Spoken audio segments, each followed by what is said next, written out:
How are you? Looking like a Parisian cat burglar as always. So can you say that one more time? I like the way You're looking like a Parisian cat burglar, as I always call it. You look like you're going along the roofs of Paris in stealth clothes, taking diamonds out of windows, those kind of things.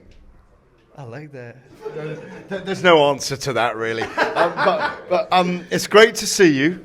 It's great to see you, as always. You look ripped, by the way. Clearly in shape.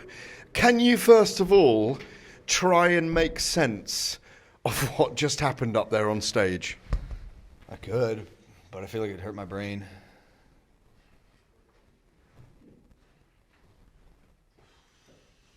It was utter madness. Yeah, that explains it. What was the cake? Oh, the cake? I thought I'd do something nice for Dillon. It's his day. I violated him in the face-to-face. I said some mean things. I see why he's a keyboard warrior. He is a brain-dead, babbling idiot in person. And so I wanted to do something nice for him, so I got him a birthday cake of him knocked out with a whatever. And you carried his head there in the end, didn't you? I don't remember that. I don't recall. When you are building up to a fight like this, I mean, he's been very below the belt with a lot of stuff on social media. Is that part of the game, if you like? Or are some things, when it comes to partners and life partners, is that below the belt in your view? Going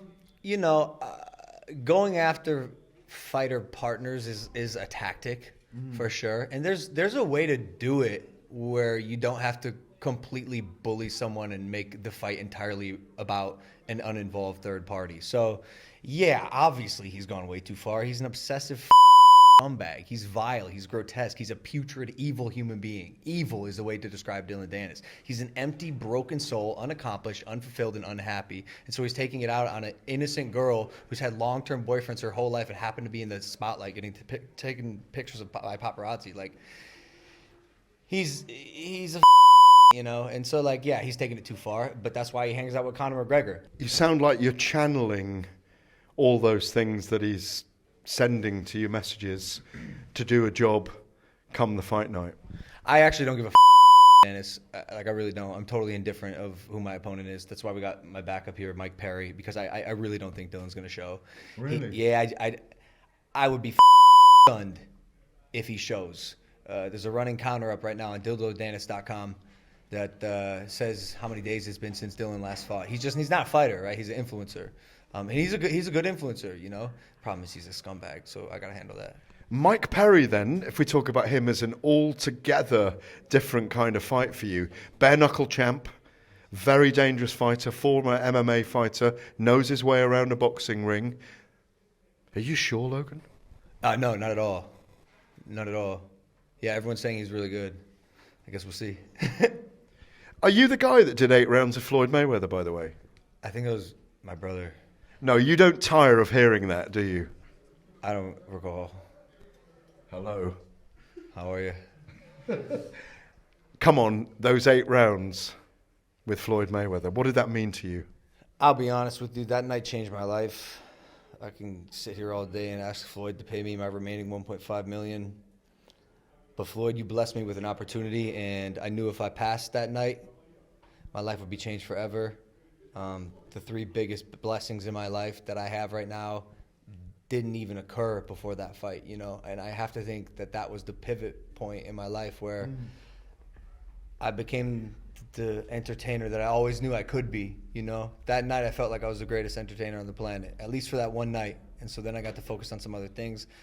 WWE now. I want to be a WWE champion. I got a beautiful fiance who I love and I can't wait to marry. And I'm building a business Prime with JJ, who's also fighting on this card. And, I don't know. I feel like Floyd played a role in kind of setting up the rest of my life. So thank you, Floyd. I've been lucky enough. A lot of people will be critical of it. I've been involved in boxing for a few decades now. of following you guys for about 5 years and what you achieve and how you are and how you've changed as men.